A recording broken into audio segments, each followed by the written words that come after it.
are. We have all the bases covered today. So much technology. So today we're here to help you, ESRA's foster homes, the backbone of the organization, to find more ease in creating these wonderful adoptable dogs that you're making out of, broken pieces in some cases. And we love them all, and we want them all to have the best homes. So thank you for your hard work, and we're here to make that easier for you, we hope.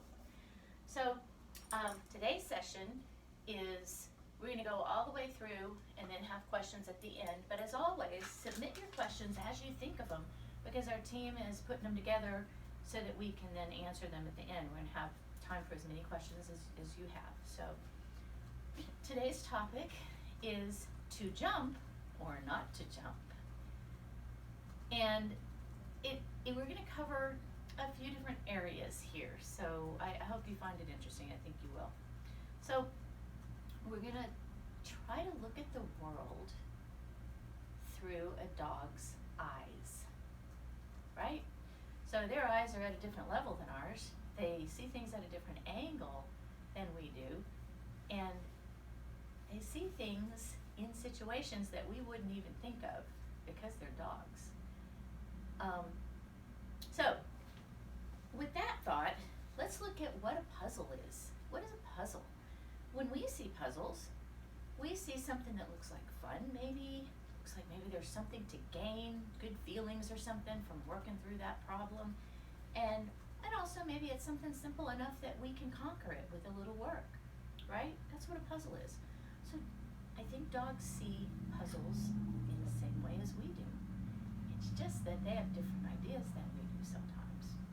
So when there's food up on a counter, when a dog's wondering how they can get attention from a human, or when a dog's thinking, there's something interesting on the other side of that barrier, all those things can look like puzzles to them. And they may look simple enough to conquer, and they may look like fun. So that's what we're talking about today. How can we help dogs understand what's a puzzle versus don't go after that, don't solve that puzzle, because we do give them puzzles, right? We're always talking about food puzzles, a stuffed Kong. We want them to work through puzzles and stimulate their minds, right? But not every puzzle.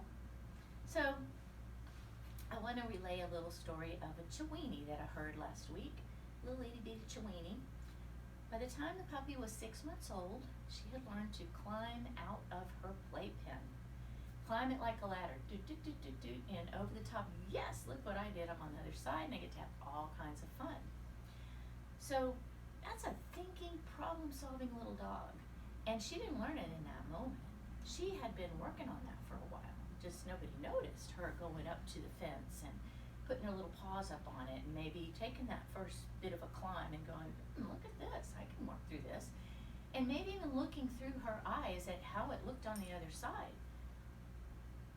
What if, so that owner lost that playpen as a resource.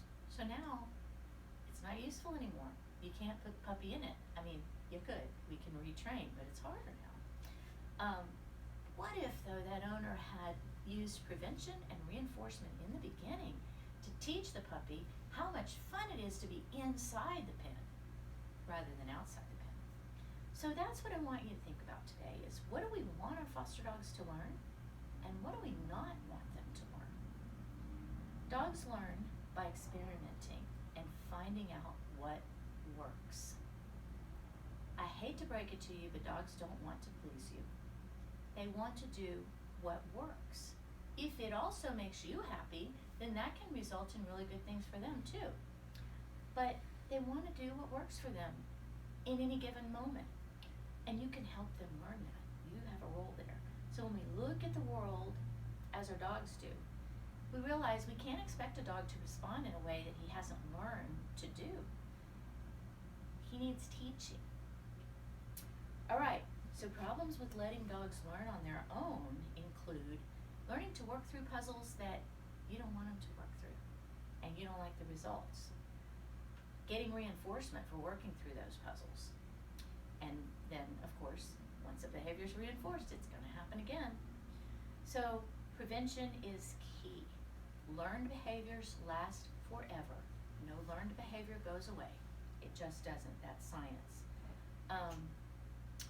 When this event, when the monthly training presentation was announced on Facebook as an event, there was some comments about how springers are expected to jump up. Maybe. But if so, that's an advantage. When you expect a behavior, when you can predict that that behavior is going to occur, you have an opportunity to reinforce the opposite of the behavior you don't want. You have a role there. And that's what we're going to talk about today. So let's review briefly how dogs learn, how every species learns, how humans learn, octopi, cows, frogs, dogs, horses. And it's through association and through consequences. Association is when a dog learns an emotional response, when they make an association between something good or bad and an object or a situation. It's very simple, but very powerful. So think about how your dog acts, or your foster dog, or whatever, how any dog acts when he sees a leash. You show a dog a leash, and there's an emotional response usually. Or maybe not, maybe it's nothing, he's never seen it before, it's a little puppy or whatever. But chances are, he either gets super excited, or, look, he either loves the leash, or he gets scared of the leash and moves away. Al loves leashes because, why are you scratching your ear? Do you want a treat instead? Because we've done that on purpose. We want him to love leashes, but it's through association. So think about the vet's office. Some dogs hate the vet, and there's some kind of thing among humans where we think that it's okay and it's normal for dogs to hate the vet. It's not. It's not okay or normal for a dog to be scared of or hate anything, and we can change all of that. I recommend the dogs love the vet, because you can do that. You can have the best treats and make sure they have the best experience, teach them, to happily have their arm held out for a blood draw. All that can be done. Okay, the countertop. What has your dog associated with the countertop? Probably really good smells, maybe some really good tastes. And I'm not here to judge you. My golden Leo, King Richard the Lionheart, who's long gone, ate a 3-pound roast once off the counter. Come here, buddy. Can I have that? Can you get it? Okay. And that was 3 or 4 days of fun, as you can imagine, if you've ever had it happen. So I know how it works. And then, I went bad trainer, and then we did some training. Think about how your dog responds to a human they encounter. Is that, oh my gosh, yay, I can get attention? Or is it, yeah, or somewhere in between? Those are all associations, and it's a powerful learning process. So learning through consequences is learning what happens as a result of your behavior. So I'm giving you a hint right now. With the jumping up thing, both of them are working together. In most cases, they are. So think about this. Paws up on a counter or a table, you get a tasty snack. Paws up on a human, you get pets and you get interaction and happy talk and stuff. What if paws on the floor meant treats and fun? So also going outside, throwing a toy, whatever it is they want in the moment, paws on the floor can be enough to get that. And that's how we teach it. So we need to know what reinforces the behavior so that we can help the dog get what he wants in a different way. That's how we change it. Okay? All right, so prevention, come here, buddy. Come here. Prevention and reinforcement are key. Learned behaviors last forever. Instinct is always there and never goes away, and learned behaviors happen too over a long period of time. They stay with the dog. So don't let them learn what you don't want. And this is why I harp so much about starting out right with a new dog, preventing them from learning things you don't want. But here's the good news. You can start right now with a new dog. Every day, Albert's a new dog. He is 20 months old, so he really is kind of a new dog every day because he's still developing and growing. But your dog can be too. You can change the environment, the setup, and the criteria for what you're training to make it more fun for him to learn what you want him to learn. And start today. Start with a new dog, start with a new situation. The environment matters. You have an opportunity when this dog transitions into your home. Dogs can learn that things that they did in their previous environments won't work here. Something else works though, and we have to help them find that. So we can proactively teach, lie down outside the kitchen or lie down on a mat in the kitchen to get treats. Then they don't have to get on the counter because they get food by doing something different that you actually like. We can proactively teach that people will come down to the dog's level to interact. So that's super easy if you have a Great Dane, because you can pet a Great Dane right here. I miss my Golden sometimes because I could just reach out and pet him. Springers are, come here bud, get up, come on. Springers are smaller, so to keep their feet on the floor, we gotta come down. And look, I'm bending over my dog, but we've worked on that. If it's a new dog, we wanna squat down outside of their space to pet, but come down to them. Don't have them come up to you. If it's a Chiweenie, not my fault you got a Chiweenie, but you need to get down there and pet it. And squat down and pet the dog this way so that the dog doesn't have to come up on you to get that attention. So getting, hi buddy. So getting in front of the behavior is important. Oh, you're so cute. Okay, reinforce the opposite of what you don't want.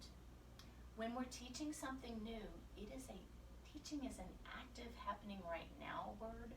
So it's a process, but we can do better. All right, so I'm gonna present to you some prevention and reinforcement training games that you can use right now to help your dogs learn better habits. So you can do these when you're feeding your new dog. A whole meal can be used for training. If you have time to do that, do it. Do it with part of the meal and then give them the rest in their bowl. Set up, when you're setting up controlled situations like we're gonna talk about, set a timer for 1 minute. Just do it for 1 minute and quit.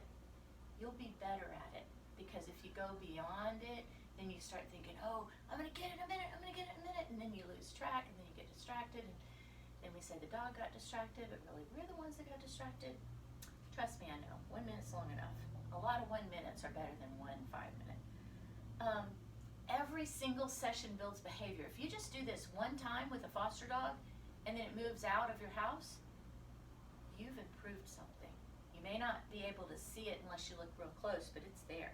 So behavior can gain strength from the first time if you're also preventing what you don't want. All right, so let's talk about some games. The first one I want you to start with is a barrier isn't a puzzle. Move away from it. So doing this will help you with some of the other games that we're going to talk about. And I mean, I hear a lot about people saying, you know, oh, well, my dog won't stay behind a baby gate. He just pushes it over or jumps over it or whatever. Well, you didn't teach him what you wanted. He saw it as a puzzle, and he went through it. He said, look what I did. So y'all aren't seeing things eye to eye, you and that dog. Okay, so here's what we do. We put up a baby gate. The dog approaches it. We toss treats behind the dog so that he turns away from the gate to go get the treats. I'm gonna see if I can show you this with Mr. Owl. We will see. So we're gonna pretend that this cabinet over here is our barrier. Come here, bud. Can you play a game with me? Can you play a game? So when Al walks toward it, I'm gonna turn him back by throwing the treat. Yay, good job. Go get the treat. Yeah, and he comes back toward the barrier, and I throw it back there. He's a slow chewer. What do you think? Yes. So you notice I'm not calling him toward the barrier, but I am kind of encouraging him to do it. But I don't want this to become a command and another command game. It's just you make the choice, and then I turn you back. So if this were a barrier, he would be learning to turn away from it. Let me back up a little bit so you can see his head. head better. So if this is a really, come here bud, if this is a really active dog, then I'm gonna throw the treat really far so he actually runs back to get it. If you have more room, you can throw it farther. If he's a timid, underconfident dog, then I might be on the other side of the barrier too. So if you can, picture me on the other side, tossing the treats behind him. But you can do it inside the baby gate also. So if he is, if he's walking toward it, I might just put it right by his head so he turns back to get it. If he's a timid, underconfident dog. Turn me that way. Because that dog, if he gets way away from you, it may take him 10 minutes to approach the barrier again, right? So with an active dog, you can send him back. Although you also heard me talk about using a game like this with a shy or fearful dog, where they come toward you and you say, yay, that was so great that you came toward me, that you get to back up now, because that's what that dog wanted. So it's similar to that. But what the dog learns is, and you'll see him when you have enough room, you'll see he won't approach the barrier as closely after you've done it a few times. You'll see him hang back a little bit because he's like, I get this, I'm back here, because that's where the treats are gonna happen, all right? So, do this at your backyard fence too. I've seen a lot of videos of foster dogs, and you've probably seen it in person, foster dogs that you put in the backyard, and the first thing they do is run to the fence and start gauging where the barrier is, and they're up on the fence, and they look like they're looking, how am I gonna get on the other side? So remember that dogs' senses of hearing and smell are way better than ours, so they know things that are on the other side of that barrier that we don't realize, or that we might not think is fun. Pile of poop isn't that fun to us, but to a dog it is. So they're, learn to predict behavior. Behavior never stays the same. It's always moving forward on a particular trajectory. So that behavior of running to the fence, getting up on it, looking over it, where is that going? You know where it's going. So we turn it around. We play this same game at the fence. We can go out and stand by the fence just like I was standing by the cabinet and throw treats behind the dog and make it a game. He's like, I approach the fence, I go back. I approach the fence, I go back. And if you do that on a regular basis, you're going to be doing a lot of things. You're teaching him to turn away from the fence, but you're also teaching him how much fun it is to be in this backyard, because people play games with you and you get a lot of treats, and it's great, because trust me, you don't want your dog to learn how much fun it is on the other side of the barrier, because it's really hard to compete with the entire world where you get to run for miles. And we know he might get hit by a car, but he doesn't think that. He's thinking how much fun he's having. All right, so now once you've practiced that a little bit, now we're ready to practice counter surfing versus 4 on the floor. So here's how it works. It's really, really simple. If the dog's in the kitchen and his 4 feet are on the floor, you give him treats, and you're increasing the frequency of the behavior of keeping his 4 feet on the floor. How simple is that? It's really simple, and there are some problem areas that people have with teaching it, so I'm hoping to be able to get you past those today. So keep it simple, don't complicate it. The main problems that people have with training this are not giving treats at a high enough rate when the dog's feet are on the floor. So it's not one treat. It's not. Where's my dog? Albert. Hi. So Albert's a slow eater, but if he wasn't, here's how fast I could give him treats. He ate it. Feet on the floor. He ate it. Yeah, still on the floor. Some dogs you can give him a lot faster, but he has to chew because that's just who he is. So you're saying to me, how am I going to cook dinner while I'm trying to give my dog treats that fast? I know. I didn't say it was going to be easy. But it is easy. Because, okay, buddy. Oh, yes, free treats for feet on the floor. So, here's what it's going to look like. You're going to be, cutting your celery, and you got a bowl of treats right there. So, cut, cut, cut, cut. Give your dog a treat. Cut, cut, cut, cut. Give your dog a treat. Cut, cut, cut, cut. Give your dog a treat. As you develop the behaviors, and we're going to talk about this more, so hang on, Yes, you can slow down on the treats later. But at first, you got to do it at a high rate, or the dog's going to be like, learning all kinds of things that you didn't want him to. Okay, so another problem that people run into is keeping the dog in the kitchen beyond the limit of your own patience with the exercise. Because I know you're already worried that it's going to be hard, and then it is hard. And then you've been doing it, you're trying to chop your celery, you only got one stalk of celery chopped, and you're like, oh my God, I'm never going to get done. I get it. So at that point, take the dog away. Put him somewhere else. Get him, take a break. Everybody take a break. Dog takes a break, human takes a break. Get the dog out of the kitchen. Don't just keep going. You can control that dog. You can put him somewhere. Another problem people run into is giving the dog access to the kitchen when you're not there to reinforce the behavior that you want. That's what prevention is. Keeping him out of the kitchen unless you can actively be working with him. Now, this may not be as big a problem with a new dog that you're not sure is a committed counter surfer. But if you have that dog, may I have that, sir? Thank you so much, dear.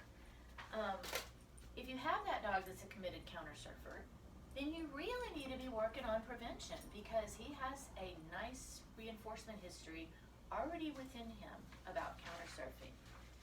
Did I miss something on that page, buddy? No, I think I got it all.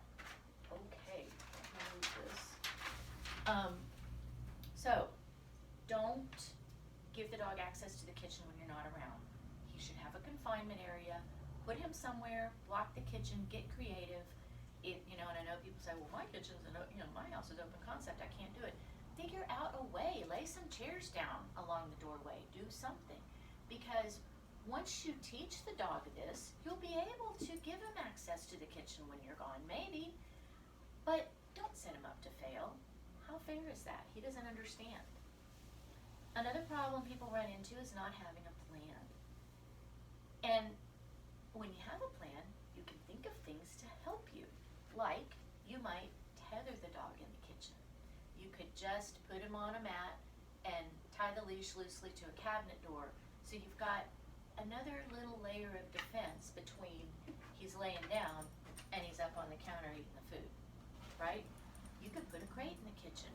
You could move a crate into the kitchen. What is a crate but a mat with walls around it?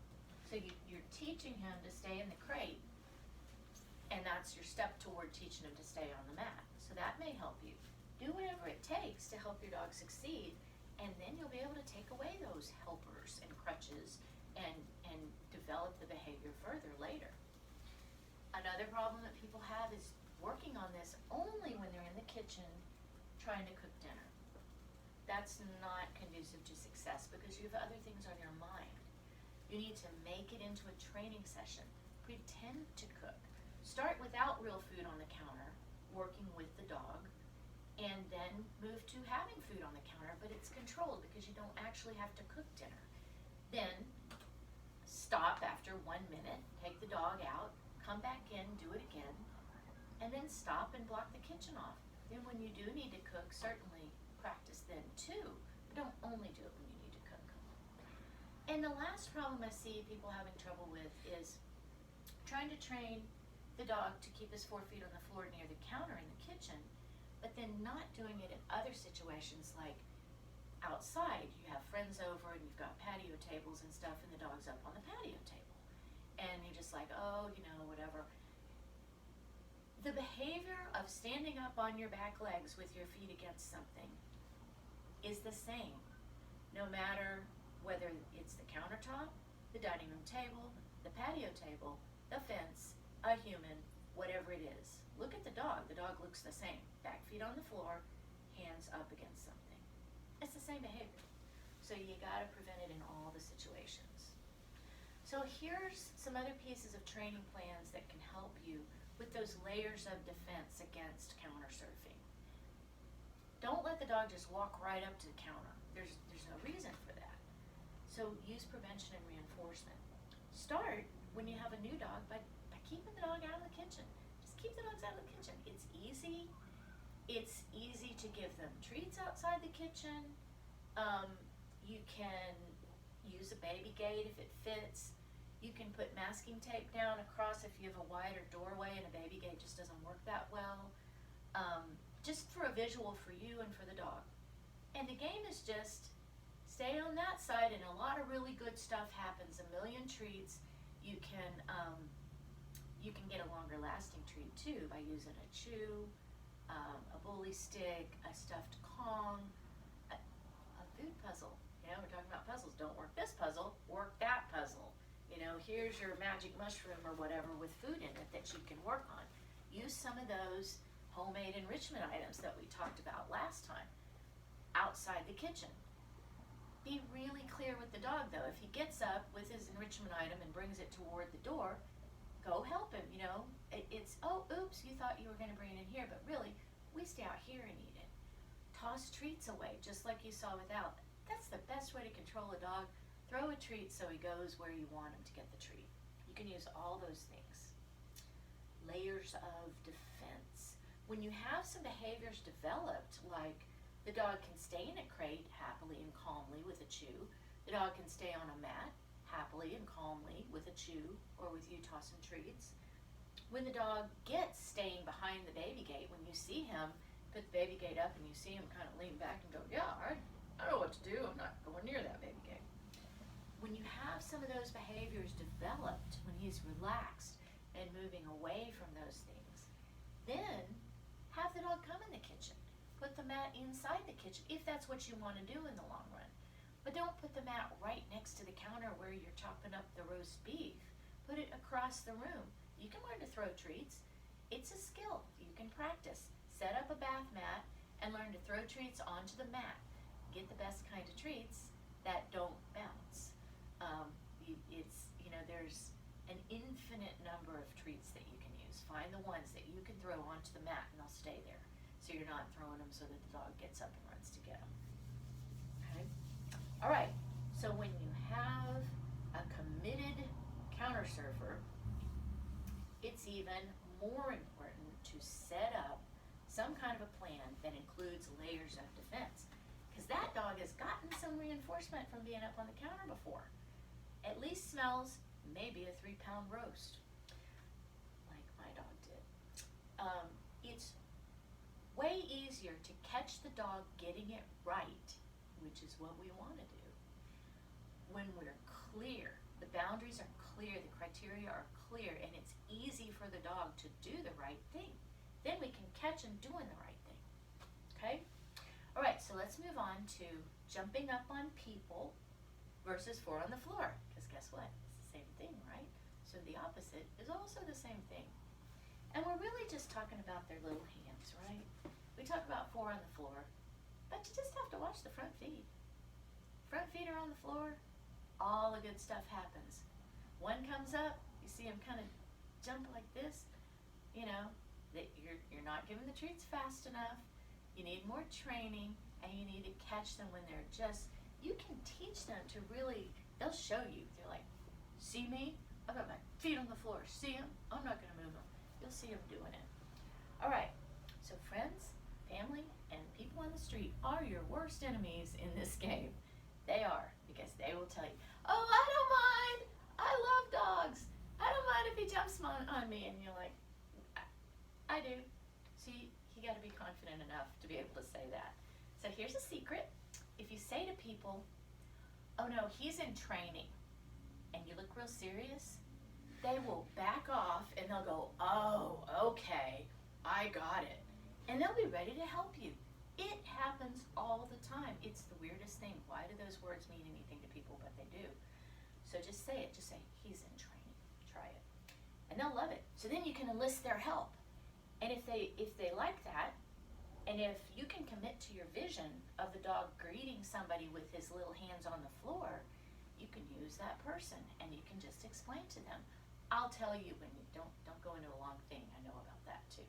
Just say, I'll tell you when to pet, okay? And then let your dog walk up. If he has his feet on the floor, whether he sits or not, you can ask him to sit, that can help. But see what he'll offer. See if you can catch him as he's walking up, has his hands on the floor, give him treats, bend down and pet immediately, and then tell the person, yeah, pet him. He starts to jump up and you just say, stop, and you walk away. Bring him up and try again. That's how the dog can learn, because there's a complete discrimination between when I have my hands on the floor, all the good stuff happens. When I start to jump up, mom takes me away. But I get to try again. All right?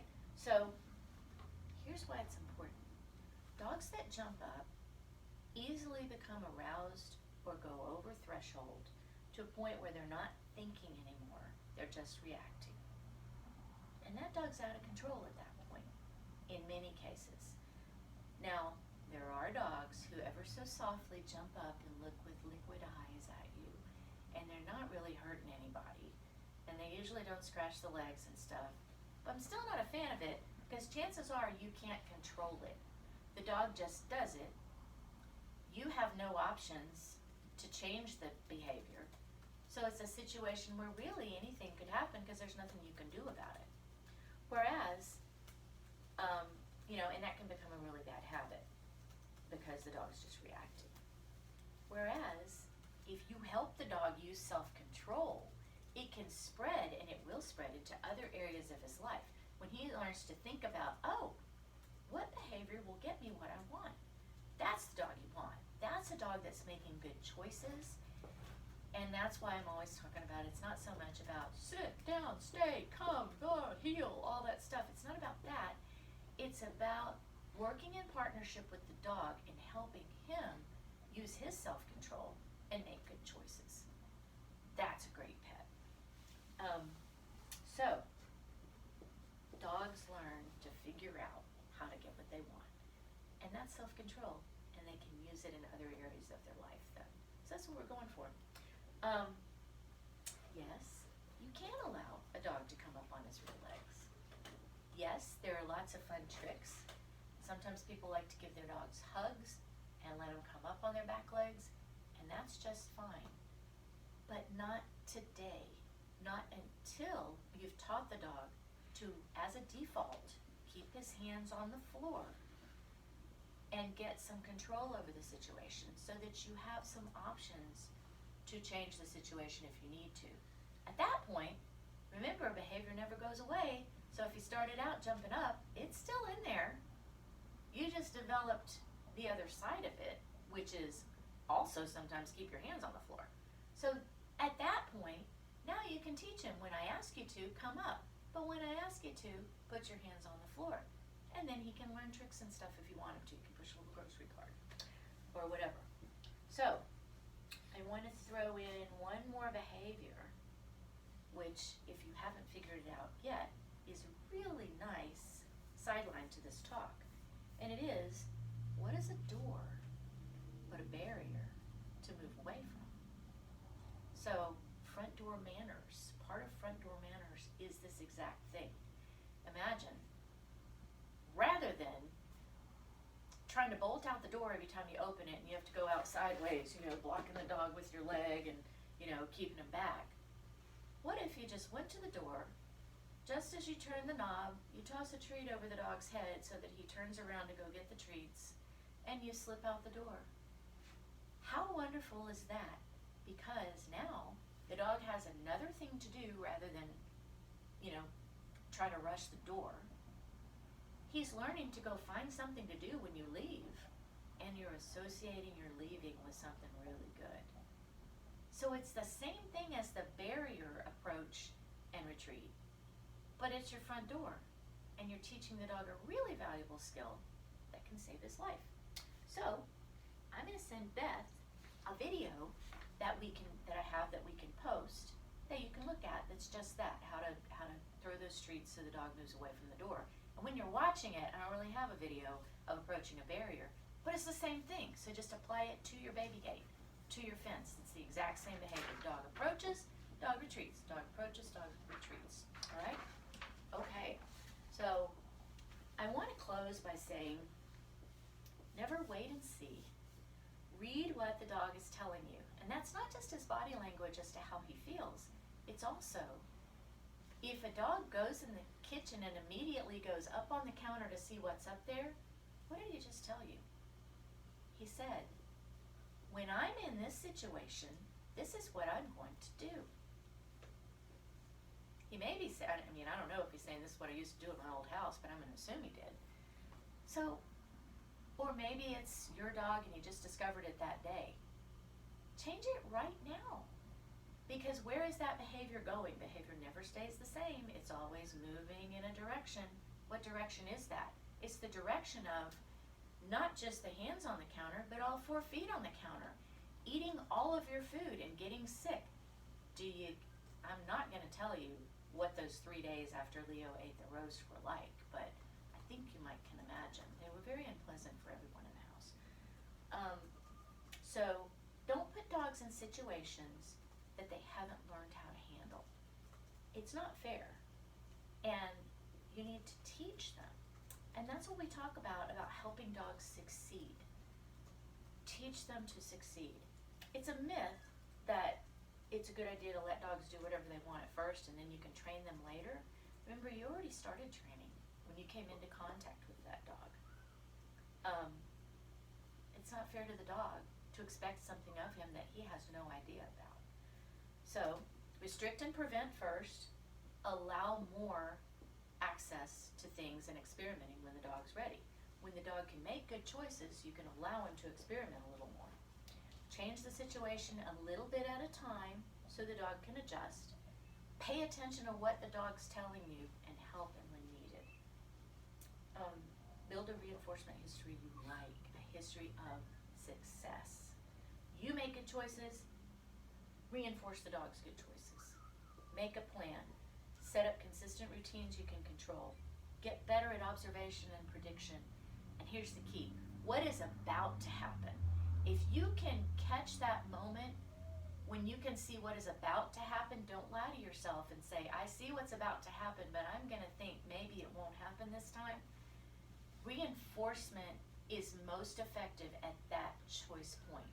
When you can see the dog has already made up his mind, but he hasn't done the thing yet, get in there and help him make the right choice. That's what we're here for. That's when foster care is amazing and glorious. So, thank you so much for listening, and I would love to entertain your questions regarding to jump or not to jump. First, let's say my foster has paws on the counter and soon after has 4 on the floor. Should I reinforce 4 on the floor with a treat, or might that reinforce the paws on the counter that occurred just before? Ooh, what a good question. So, Repeat it. here's the situation.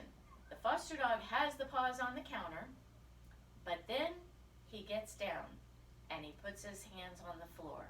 Should I give him a treat? Or am I going to reinforce the behavior of being on the counter by giving a treat after he gets off? What a good question. And I just want, whoever asked that, I want you to pat yourself on the back right now. Awesome. This is looking at things with a behavior point of view. I'm so proud. The answer is yes, you will be reinforcing him getting up on the counter if you give him a treat when he gets off. So that's a really good question, and it applies to a multitude of different areas.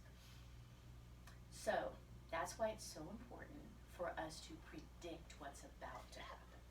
So if he already got on the counter and then he said, oops, I got off, you're glad that he corrected it. He made a mistake, he made a bad choice, and then he made another choice. So you do want to reinforce that choice, but not with a treat probably. So there's a hierarchy of things dogs want. And getting up on the counter is usually associated with food. So not getting up on the counter should be reinforced with food. But if he got up on the counter and then got off, we don't want to give him food because that means get up on the counter and get off. So what could you do? You could go tell him what a good dog he is. That was a really good choice. I'm sorry I can't give you a treat right now because you did get on the counter because I don't know what you're saying. This is you getting it sorted out in your brain. But I can pet you and say, you're so nice, and then do something else. Call him over to another part of the room and say, hey, that was so good. You came over here. Now go over here. And then immediately start a little training session, just like I was describing. So walk around the kitchen after you've done, say, 2 things. Pet him when he got off, call him over, pet him for that, and then say, I see that you want to do your countertop training. So just start walking around the kitchen with him, have your treats with you, and maybe he looks at the counter. And you say, yay, that was so good, and you give him a treat just because he glances over from a distance. Then take him out of the room and give him several treats for being out of the room. Bring him back in, walk through, come back out, give him a treat. I hope that's kind of clear. You're just creating situations where he did not lift those hands up to put him on the counter, so that you're not reinforcing up on the counter and back down. And I'm also going to throw in here, this is where people get in trouble with jumping up. By the way, on my website, themannerlydog.com, there is an article, and it may be in the foster home Facebook group, but I can't remember what all is on there. But there's an article called Teaching Dogs Not to Jump Up. And it talks about this same thing. And where people get in trouble with that is, dog jumps up, they say, off, dog gets off, then they say, sit, and then the dog sits, and then they pet him. So what happens the next time somebody comes along, the dog jumps up, and then maybe he gets off before you even say it. Then maybe he sits on his own, because he's learned that chain of behaviors. So in the article, it talks about reaching down with a treat and meeting the dog at the level where his mouth is as he's approaching you. Hey, can you get up, or are you too tired? Hey, come here. Come on, buddy. Oh, you're so tired. Can you get up? So he's coming. I'm going to get down there with a treat at his mouth as he's approaching me. Before the hands come up, before he starts to jump up or even maybe even thinks about it. So we're causing the behavior we want to happen, which is just hands on the floor and no hint of coming up. So I hope that's clear. That was really long. Sorry. But it's an important question. What else, Derek? Should I worry about an overweight foster by giving him so many treats? Should I be adjusting his food when he is fed? Should I worry about an overweight foster by giving so many treats, and should I adjust his food? So that's always the question when we talk about positive reinforcement and training with treats. And it is, I don't mean to laugh, it's just that I've heard it a lot. And it's a good question. It is something you have to think about sometimes. So my dog is 20 months old and lean as green bean, and I can give him as many treats as I want. If you have an older fat dog and he's supposed to be losing weight, yes, your situation's a little different. So I have multiple answers for that. One, I have to say, when people are training with punishment, they don't seem to worry about how much punishment a dog gets in a day. So I'm just throw that out there. But then they worry about how many treats they get in a day. Really? Okay, so setting that aside, that's kind of my personal beef in that area. Setting that aside, we also have to consider the reason that dogs lose their homes or don't get adopted is more commonly associated with behavior problems than with being fat. So that's something to consider. However, it is unhealthy to be fat, and we do want them to lose weight. So we can train with their food, and the way that we can do that is measure out how much food they're going to get in a day, because you should know. Set it out, use some of it for training, give the rest as their meal. Of course, a meal can be training too. You can sit to get your meal, or go to your place, or whatever you're going to do to get your meal. So that's a thing. Now, the other part of that is that the food that the dog eats in his bowl may be good enough to train some behaviors. It may reinforce behavior like in-house and stuff, but you do need a lot of treats with a new dog, because that's your communication technique. I like that. I like that too. Oh, that was good. Good job. So we need to give them a lot of treats, and if we're taking them outside, if we're taking them for walks, if we're taking them in the car, taking them to the vet, all that sort of thing, we need something better usually. You know, I've talked about before, I usually have a variety of treats available. you notice I have my treat bag on, I have like 3 or 4 kinds of treats in here, but in this bowl over here, these are the really good treats. So I know what my dog likes, and I know what makes it worth it for him. So when you're making those choices, what the really good treats are today is a raw beef thing. It's called canine, I don't know. Anyway, it's from New Zealand. It's just some raw beef, but it tastes really good. Dog and a cat both love it. So, but it's meat. It doesn't have a lot of, it doesn't have sugar added or carbs or anything like that. So it's not something that's going to make them fat. Some dogs love cheese though. So you might need some cheese in some situations, but save that for the times when you really need it, at the vet or out going for a walk to associate with a passing dog. When you're working in the house, maybe there's his regular food and then maybe there's some other low-cal treats that he also gets excited about. I know, some dogs will eat vegetables and fruit cut up too, and some dogs even love them. But you gotta be careful, make sure they're really loving them. Those are low-cal. So, yes, you should consider the dog's weight, and no, it shouldn't hold you back, because better to have a fat dog that behaves well enough to be a good pet and be adopted, and then you can take the weight off after. So, that's my take on that. Okay, the next 2 questions are multiple dog questions. The first one, what do you do with multiple dogs, only one of which is a counter surfer? Should we be concerned about dogs learning bad habits from each other? Excuse me, my lips were dry. So what do you do if you have multiple dogs, only one of which is a counter surfer? Should we worry about dogs learning bad habits from each other? Interesting question. First of all, contrary to somewhat popular belief, there is no science that shows that dogs can learn from each other through imitation. None. Really only humans can do that. Well, primates can do it. To an extent. It's not the strongest form of learning though in most cases. And dogs don't do it that we know now.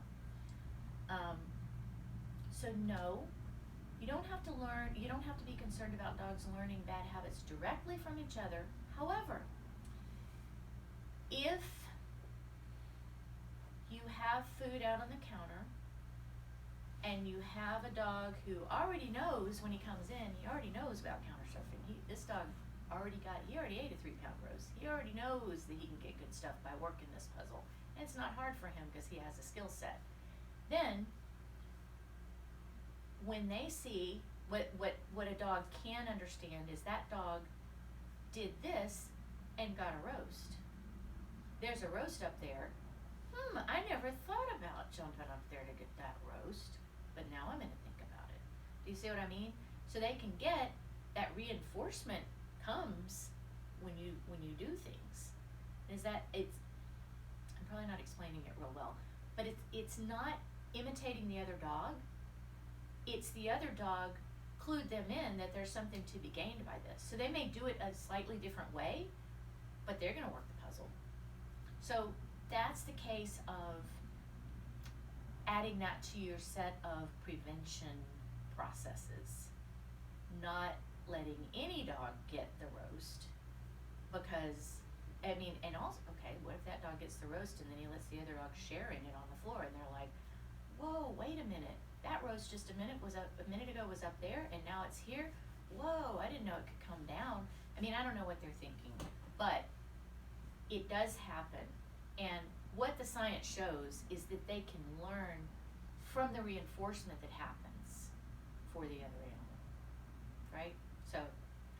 So you could end up in the same place. You could end up with all the dogs up on the counter. And it's just better to fix it. So, second multi-dog question. If you have several dogs, how do you keep them all from jumping on someone visiting? If you have several dogs, how do you keep them all from jumping up on a visitor? Well, there are many ways. Separate them. If you have 4 dogs, get 4 people and have a person with a dog on a leash, giving that dog treats for doing what you like, learning to walk up to the person. All that can happen, needs to happen, if you're gonna have a visitor before you've done any training. But what you wanna do is train in a situation that you have control of. And you don't have control when you're one person with however many dogs and a visitor comes in, if you don't have any training and you haven't built in any behaviors that you can use. So what you have to do is when a visitor's not coming, have someone pretend to be a visitor. Put all the dogs up but one, work with that one. Teach that dog how great it is to keep his hands on the floor when the person approaches or when he approaches that person. Put that dog up, get out another dog. Do the same thing. Train each dog individually, and then ideally you put them together in little groups of 2, then maybe later in groups of 3 or whatever, so that they learn. Those are all, when I talk about changing things gradually so dogs can adjust, that's how you do it with multiple dogs. Because every time you put another dog in the mix, everything changes. Because now you're dealing with that dog's interaction with the other dog or with the other multiple dogs. And it's very different from being alone. But it's easier for them to learn it when it's just you and the dog. So then we have to work back up to having them in a group. So that's what I'm talking about. Don't put dogs in situations that they haven't learned how to handle well. Particularly if they've already learned to handle them poorly and you want to change that. Remember, they already have that behavior. It sounds like possibly visitor comes, all dogs go, wah! That's a learned behavior. It's not going away. The only way you can change it is to peel back the layers, start at the beginning, and teach each dog. I know it sounds to you maybe like, oh, that's so hard, I could never do it, I'm just going to keep them jumping. But it's not hard. It's truly not hard. The benefit you get by working with one dog, the multiple benefits you get by working with one dog, are enhancing your relationship with that individual dog, reducing his stress potentially. You've heard me say before, dogs shouldn't be required to just be in a mass all the time.